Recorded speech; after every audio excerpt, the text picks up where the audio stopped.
जम्मू काश्मीर को राज्य पाह्या नहीं आरंभ होईची चर्चा। गत 24 घंटा मध्य प्रथमे प्रधानमंत्री नरेंद्र मोदी एवं परे गृहमंत्री अमित शाह राष्ट्रपति को साक्षात करने चर्चा को बढ़ाई। यह पूर्व अमित शाह लगातार किछि दिन धरी राज्य मान्यता नहीं आलोचना करिसेंते। या सहित काली बसिबाकु थिबा संसदीय दल बैठक में प्रधानमंत्री सांसदों सहित आलोचना कार्यक्रम रही। 2019 अगस्ट 5 तारिख में केंद्र सरकार जम्मू काश्मीर धारा 370 उच्छेद करने सहित उभय जम्मू काश्मीर और लद्दाख को दुईटी केन्द्रशासित अंचल मान्यता देते। डिसेम्बर में सुप्रीमकोर्ट धारा 370 उच्छेद को कायम रखा सहित यथाशीघ्र राज्य मान्यता फेराइबा को केंद्र सरकार को निर्देश देते।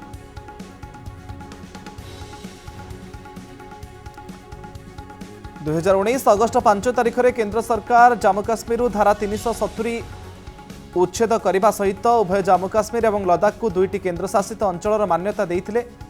पुणी थे जम्मू काश्मीर को राज्य पाह्या फेरिबा नहीं चर्चा आरंभ होईची। गत 24 घंटा भितर प्रधानमंत्री मोदी और गृहमंत्री अमित शाह राष्ट्रपति को साक्षात करने पर चर्चा बढ़ी।